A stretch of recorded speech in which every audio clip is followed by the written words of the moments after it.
School ছুটির পর বাচ্চাটা ফুল তুলেছিল, ফুলের মতো শিশু, ফুলের বাগান থেকে ফুল ছিঁড়েছিল। এটাই নাকি তার অপরাধ। এর জন্য ওই বাচ্চাটিকে কঞ্চি দিয়ে বেধড়ক মারধর করার অভিযোগ উঠেছে স্কুলেরই এক শিক্ষকের বিরুদ্ধে। গার্জিয়ানকে ডাকছে, সে ওর বাবা গিয়েছে, যাই হোক তোমার আপনার ছেলে কেন এখানে এইরকম করে ফুল ছিঁড়াবে, তাতে তুমি শাসন করতে পারো না, এরকম খুব গালাগালি করছে। তার জন্যই এবার পরের দিনে স্কুল যায় এইরকম মারা ধরা হয়েছে। পায়ের নিচে মারছে।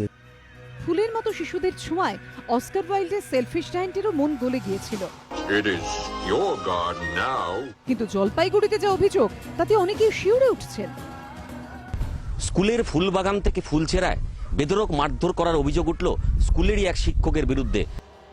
সতরামডাঙ্গার কালীবাড়ি সতীশচন্দ্র প্রাথমিক বিদ্যালয়ের প্রি প্রাইমারিতে পড়ে বছর 5 শিশুটি। তার বাবার অভিযোগ, সপ্তাহ 2 আগে তার ছেলের নামে বাড়িতে এসে নালিশ করে যান স্কুলের প্রধান শিক্ষক প্রভাত চন্দ্র সরকার। ভর্ৎসনার সুরে বলেন, বাচ্চাকে শাসন করতে পারেন না, স্কুলের বাগান থেকে ফুল ছিঁড়েছে, আবার এরকম করলে মার খাবে। এরপর সোমবার বাচ্চাটি ছুটির পর আবার স্কুলের বাগান থেকে ফুল ছেড়ে বলে অভিযোগ। পরিবারের দাবি, তখন তন্ময় প্রামাণিক নামে এক শিক্ষক তাকে বেধড়ক মারধর করেন। অভিযোগ, বাচ্চাটিকে এমন মারধর করা হয় যে সে হাঁটতে পারছিল না, রীতিমতো জ্বর চলে আসে। শেষমেশ তাকে জলপাইগুড়ি সদর হাসপাতালে ভর্তি করতে হয়। ফুল ছিঁড়ছিল নাকি, ওই জন্য স্যার বলে মারছে নাকি, পায়ে বাতা দিয়ে মারছে, 3-4টা বলে মার দিছে। আর তারপরের দিন থেকে বাচ্চাটা জ্বর শরীর ব্যথায়। শিশুর বাবার দাবি, বৃহস্পতিবার সকালে প্রধান শিক্ষক তাদের বাড়িতে চলে আসেন, বলেন এই নিয়ে পুলিশে অভিযোগ জানাবেন না, যা চিকিৎসার খরচ লাগে আমরা দেব। প্রভাত চন্দ্র সরকার, তন্ময় সরকার এগুলো আসছিল আমাকে বুঝাতে। এই তৃণমূলের অসীম মাস্টার বলছে এগুলো কেস টেস করতে হবে না, যা যা ওগুলো খরচা হবে ওগুলো তো দিয়ে দেবো, ওগুলো কোনো কেস কামারি কোনো করিস না। স্কুল কর্তৃপক্ষ অবশ্য যাবতীয় অভিযোগ উড়িয়ে দিয়েছেন। ওই সেকশনটা সম্ভবত আমাদের মাননীয় প্রধান শিক্ষক মহাশয় উনি দেখেন।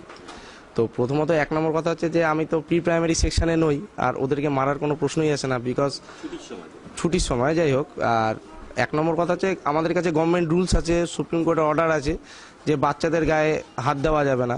এই ঘটনাটা সম্পূর্ণটাই বলা যায় কিছুটা বলতে পারেন যে মানে সাজানো বানানো, বা কারণ বাচ্চা গিয়ে বাড়িতে কি বলছে তার রিপারকেশন গার্জিয়ানরা কি করছে জানি না, কারণ 10-15 দিন আগে বাচ্চারা তো আমাদের শত্রু না। কর্পোরাল পানিশমেন্ট রুখতে আইন আছে, আইনে কড়া শাস্তির বিধানও আছে, কিন্তু তারপরেও সেই শাসনের নামে শিক্ষকের বিরুদ্ধে মারধরের অভিযোগ। এই শব্দটা সেটাকে কিন্তু কমপ্লিটলি ব্যান্ড করেনি। On the other hand children's protection juveniles act যেটা আছে সেকশন 23 কিন্তু অন দি আদার হ্যান্ড চিলড্রেন্সকে প্রোটেকশন দিচ্ছে। কর্পোরাল পানিশমেন্ট বলতে আমরা এটাই বুঝি, prevention of the cruelty act on the children's. শিশুটি এখন হাসপাতালে। ছেলের এই অবস্থা দেখে অসুস্থ হয়ে পড়েছে তার মা। কবে যে বাচ্চাটি সুস্থ হয়ে বাড়ি ফিরবে তার জন্য দিন গুনছে বাড়ির প্রত্যেকে। রাজা চট্টোপাধ্যায় ও সৌভিক মজুমদার রিপোর্ট, এবিপি আনন্দ।